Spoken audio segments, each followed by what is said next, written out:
everybody and welcome back to the online platform of Law Prep Judiciary. This is Shivangi और आज की इस series video में हम बात करने वाले हैं पब्लिक प्रोसिक्यूटर के बारे में BNSS में।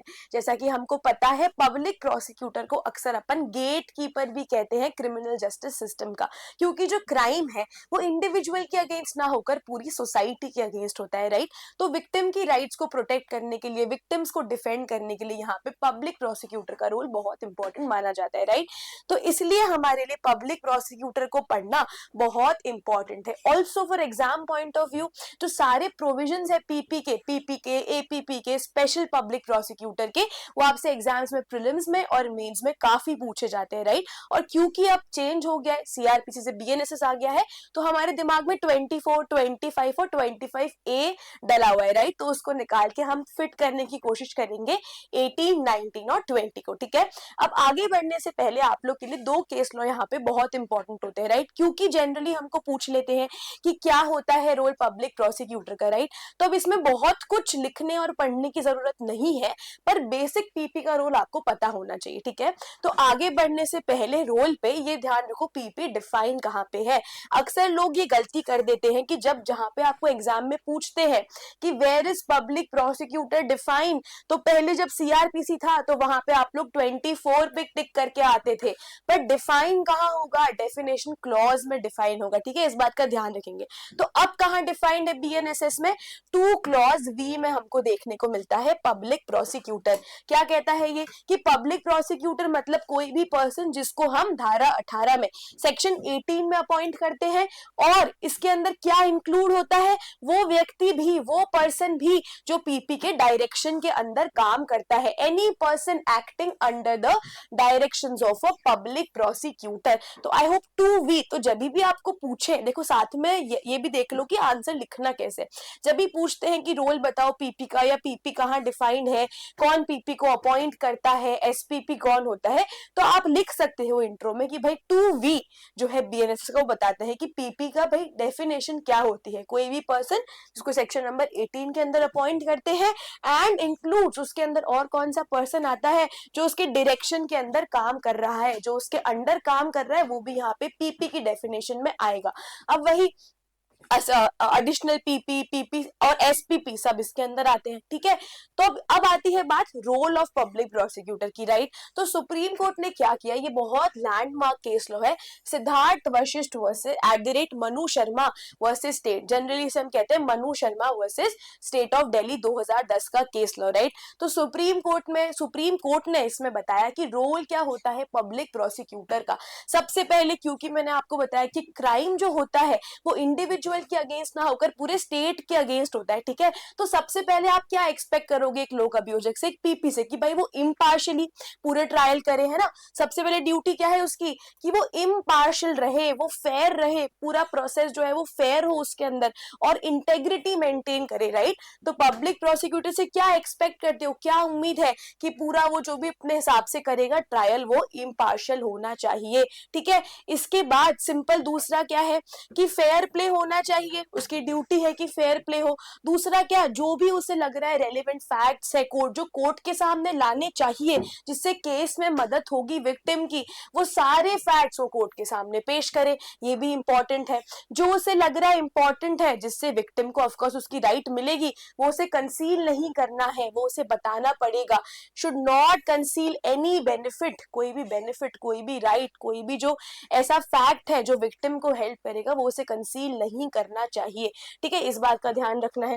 दूसरा क्या, सिर्फ क्या यही राइट है, सिर्फ क्या यही ड्यूटी है विक्टिम की कि वो प्रोसिक्यूट करे विक्टिम की तरफ से, उसके अलावा भी बताया सुप्रीम कोर्ट ने यहाँ पे कि विक्टिम की और भी बहुत सारी ड्यूटीज होती है, स्पेशली क्या कि पनिशमेंट मिले अक्यूज्ड को। क्या लिखा हुआ है, वाइडर सेट ऑफ ड्यूटीज होती है पब्लिक प्रोसिक्यूटर की। वही सबसे इंपॉर्टेंट क्या कि वो ये इंश्योर करे कि फेयर हो पूरा प्रोसीडिंग में, पूरी प्रोसीडिंग में फेयरनेस हो, इसका ध्यान रखना। क्योंकि जनरली क्या होता है, कौन अपॉइंट कर रहा है, सरकार के होते हैं ये। तो यहाँ पे कोर्ट टाइम एंड अगेन बोलती है जजमेंट्स में कि they should not act under the whims and fancies of the state, political pressure में आके कुछ काम नहीं करना है।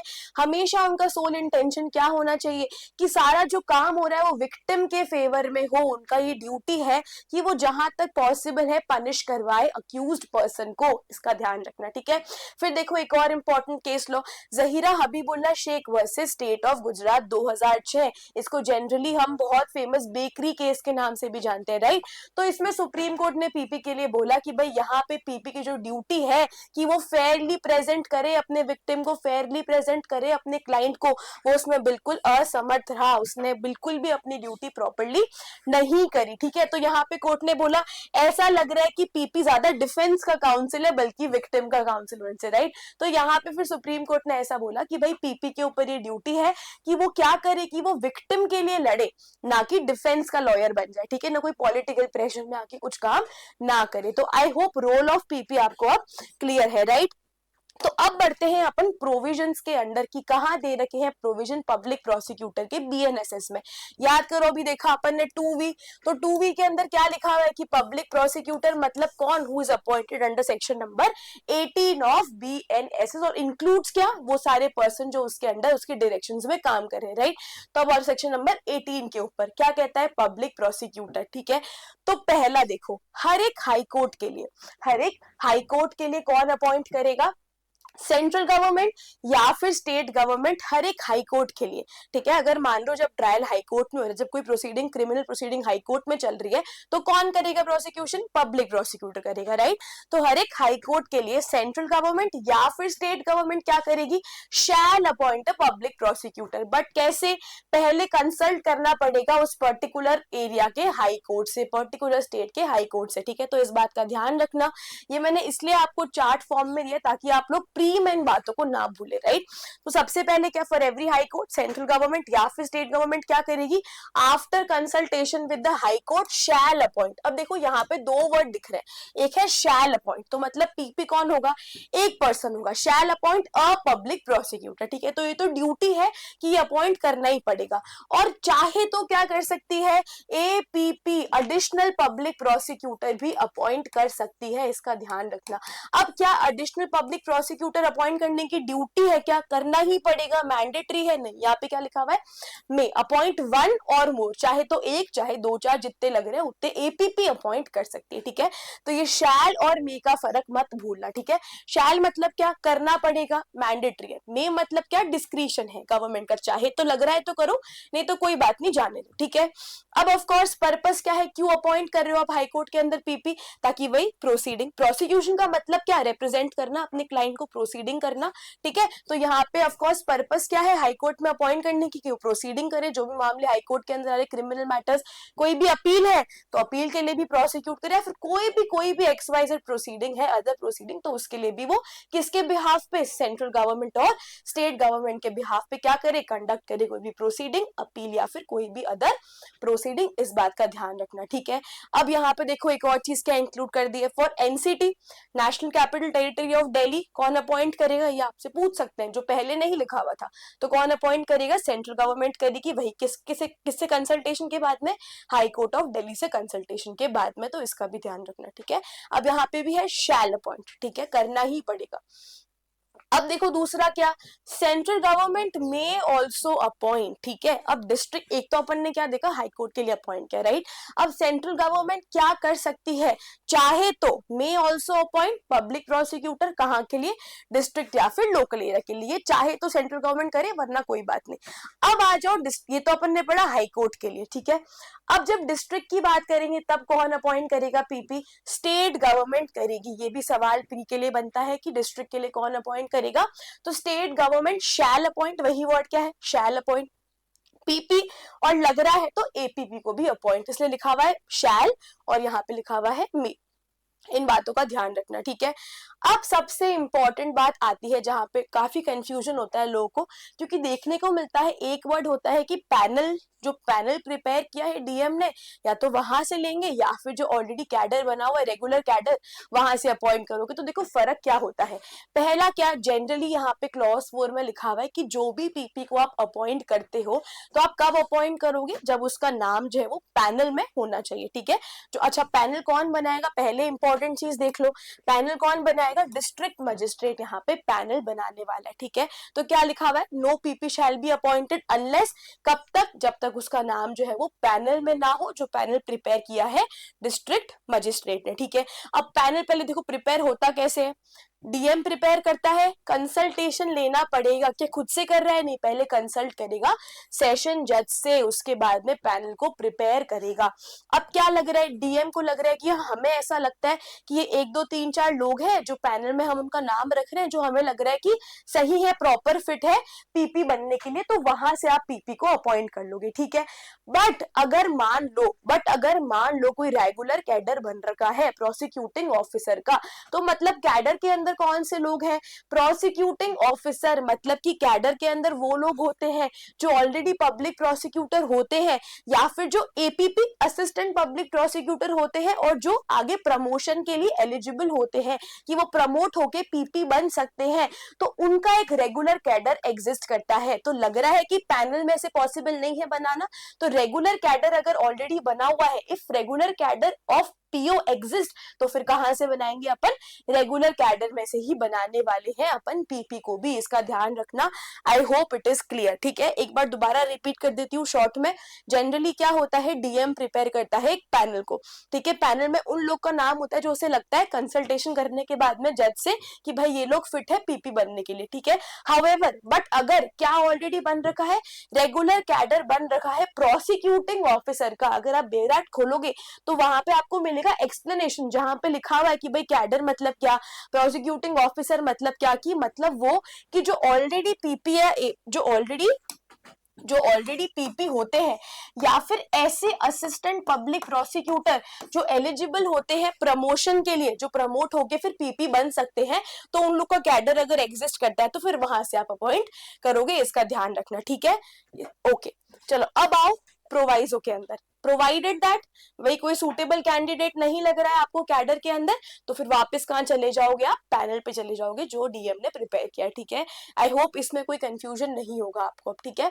अब आ जाओ एक्सपीरियंस के ऊपर, जो काफी पूछते हैं, तो क्या होगा एक्सपीरियंस पब्लिक प्रोसिक्यूटर का, जो प्रैक्टिस कर रहा हो एज एडवोकेट मिनिमम 7 साल तक, ठीक है। देखो यहाँ पे लिखा हुआ है नॉट लेस देन, ठीक है, एटलीस्ट 7 ईयर्स, तो इसका ध्यान रखना कि मिनिमम 7 साल तक उसने क्या किया हो, प्रैक्टिस करी हो एज एडवोकेट। और एक और चीज जो आपको सेक्शन के एंड में देखने को मिलेगी वो ये है कि अगर मान लो कोई एक पर्सन ऑलरेडी एपीपी है, ठीक है ना, तो उसका जो एक्सपीरियंस होगा ना वो अपन काउंट करेंगे इन 7 सालों में, ठीक है।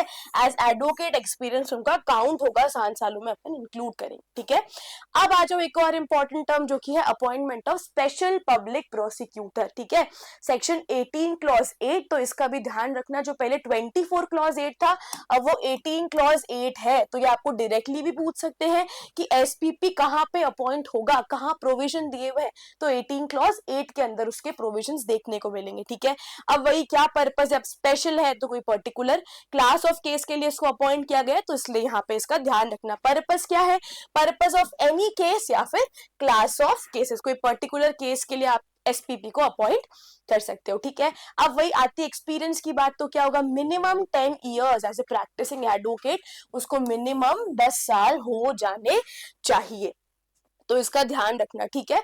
चलो अब आएंगे सेक्शन नंबर 19 के ऊपर, असिस्टेंट पब्लिक प्रोसिक्यूटर, ठीक है। अब असिस्टेंट पब्लिक प्रोसिक्यूटर कौन बनता है, क्यों बनता है, कहाँ का ट्रायल करेगा, कहाँ का प्रोसिक्यूशन करेगा, ये for conducting prosecution in the court of magistrate, in the court of magistrate. अब देखते हो अक्सर कि क्या कराती है सरकार, एग्जाम कराती है, एपीपी के लिए सरकार एग्जाम कराती है, ठीक है।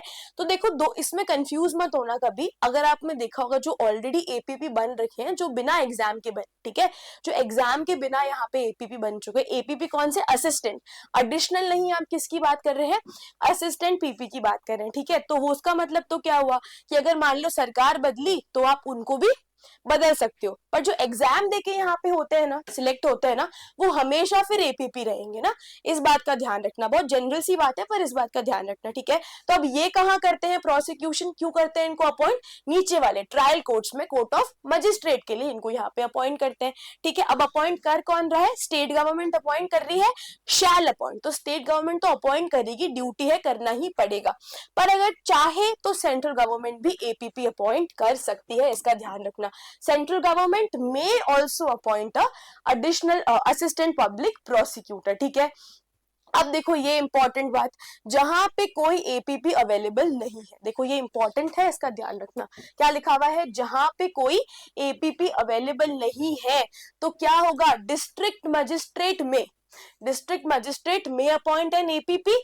पर सबसे इंपॉर्टेंट बात क्या है, जो पहले नहीं दी हुई थी, कि मतलब जहां पे कोई एपीपी अवेलेबल नहीं है तो वहां पे डीएम अपॉइंट कर सकता है, पर उसको नोटिस देना पड़ेगा स्टेट गवर्नमेंट को 14 डेज का, कि भाई यहाँ पे क्या है कि अवेलेबिलिटी नहीं हो रही है तो मैं अब अपॉइंट कर रहा हूँ एपीपी, तो उसे नोटिस देना पड़ेगा स्टेट गवर्नमेंट को 14 डेज का, इस बात का ध्यान रखेंगे, ठीक है। अब देखो क्या पुलिस, अच्छा सवाल आया, क्या पुलिस वाला बन सकता है क्या एपीपी, तो जवाब है हाँ बन तो सकता है, पर अब यहाँ पे क्या दिया हुआ है कि कौन सा पुलिस वाला एपीपी नहीं बन सकता है, लिखा हुआ है कि पुलिस वाला सिर्फ तभी एलिजिबल होगा एपीपी बनने के लिए अगर उसने ये नहीं किया हो।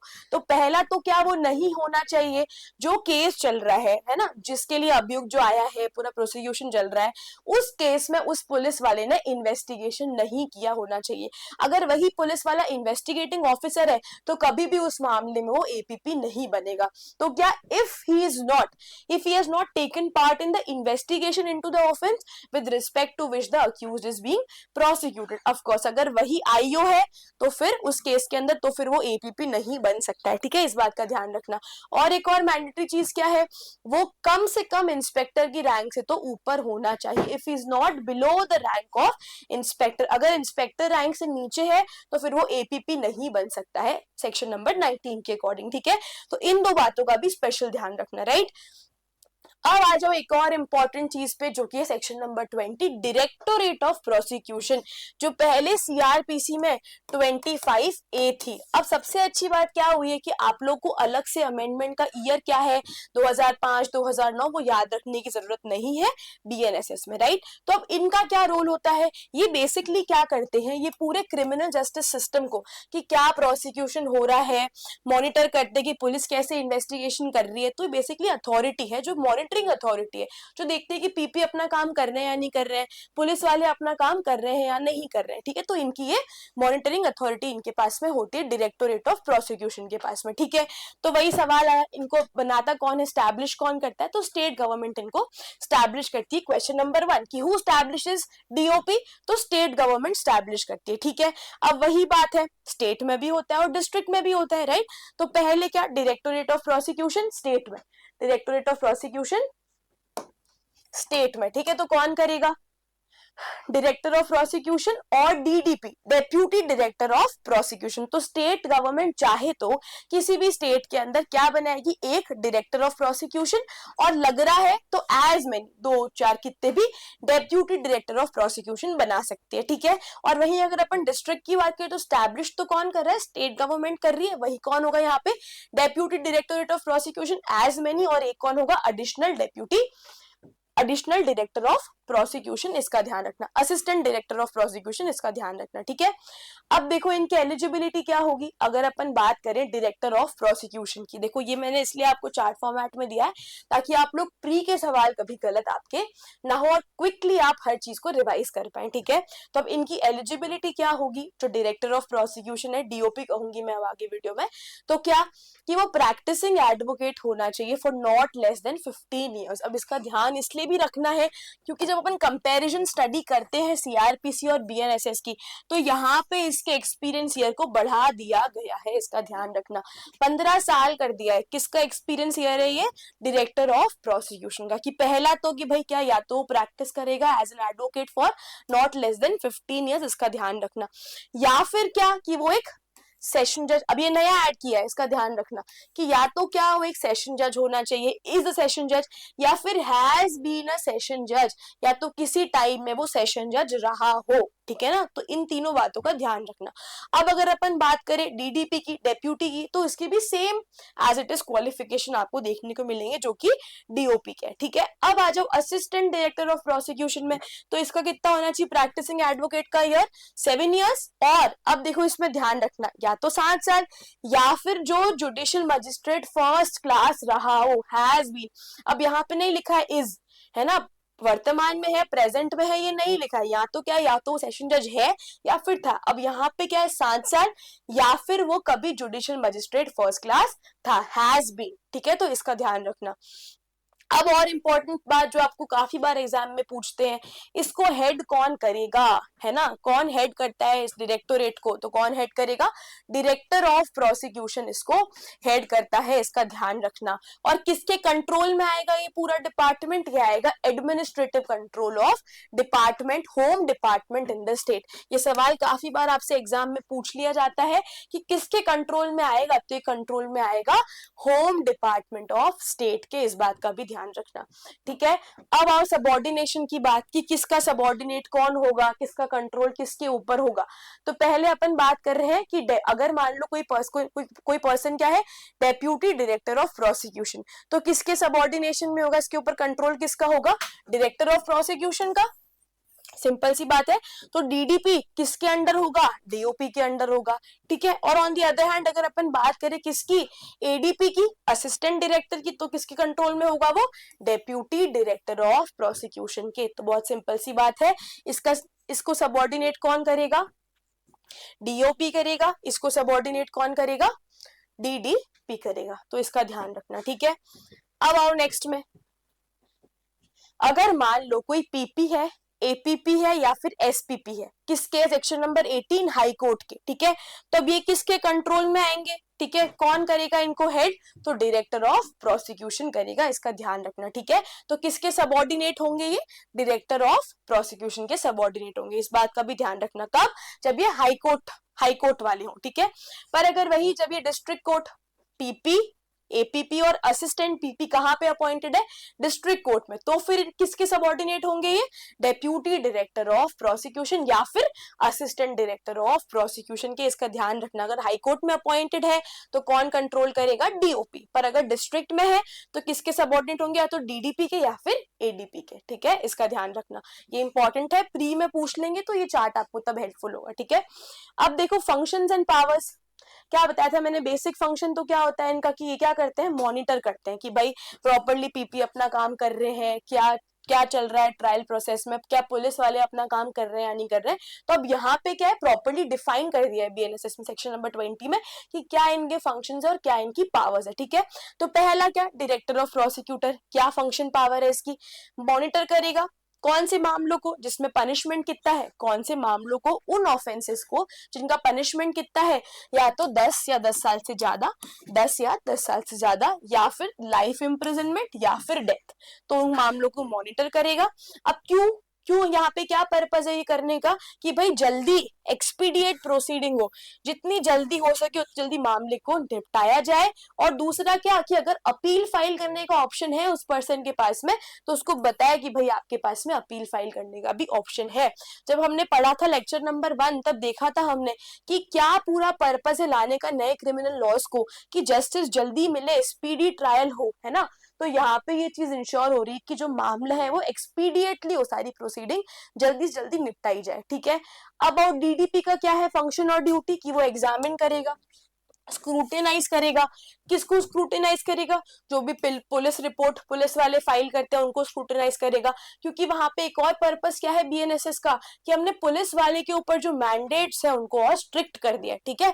और क्या कौन से मामले मॉनिटर करेगा, वो मामले इसमें पनिशमेंट कितना है, 7 या 7 साल से ज्यादा, या फिर लेस देन 10 ईयर्स, ठीक है, 7 और more but less than 10 years, उन मामलों को कौन मॉनिटर करेगा, डीडीपी करेगा, डेप्यूटी डायरेक्टर ऑफ प्रोसिक्यूशन करेगा। अब वही पर्पस क्या है, एक्सपीडियस डिस्पोजल, कि फटाफट मामले का निपटारा हो, यही यहाँ का पर्पस है, ठीक है। ये अपने ने कर ली 2 जनों की पावर की बात, फंक्शंस की बात। अब आती है बात एडीपी की, असिस्टेंट डायरेक्टर ऑफ प्रोसिक्यूशन की। तो अब ये कौन से मामले हैंडल करेगा, जो मामले 7 साल से जिनका पनिशमेंट 7 साल से कम हो, ठीक है। तो इनको नया ऐड किया है, तो इस पे आप स्पेशल ध्यान देके इसको याद करना, ठीक है। अब फाइनल क्या पूछते हैं आपको इसमें कि एक्सेप्शन क्या है, कि जो एडवोकेट जनरल होता है ना, जिसका अपॉइंटमेंट कॉन्स्टिट्यूशन में अपन को देखने को मिलता है, कि जो एडवोकेट जनरल होता है, अगर वो कभी स्टेट के बिहाफ पर पीपी बना हुआ है, अगर वो स्टेट के बिहाफ पर फंक्शंस परफॉर्म कर रहा है पब्लिक प्रोसिक्यूटर के, तो उस पे ये सारे प्रोविजंस अप्लाई नहीं होंगे। एक्सेप्शन का ध्यान रखना, एडवोकेट जनरल जब परफॉर्म कर रहा है फंक्शन स्टेट के बिहाफ पे पब्लिक प्रोसिक्यूटर के, तो उस पे सारी चीजें अप्लाई नहीं होगी, राइट। तो आई होप आपको पीपी, एपीपी और डीपी समझ आया होगा, स्पेशल पब्लिक प्रोसिक्यूटर समझ आया होगा, रोल क्या है पीपी का, वो दोनों केस लॉ आपके लिए इंपॉर्टेंट है, उनका ध्यान रखना। Till then, thank you so much.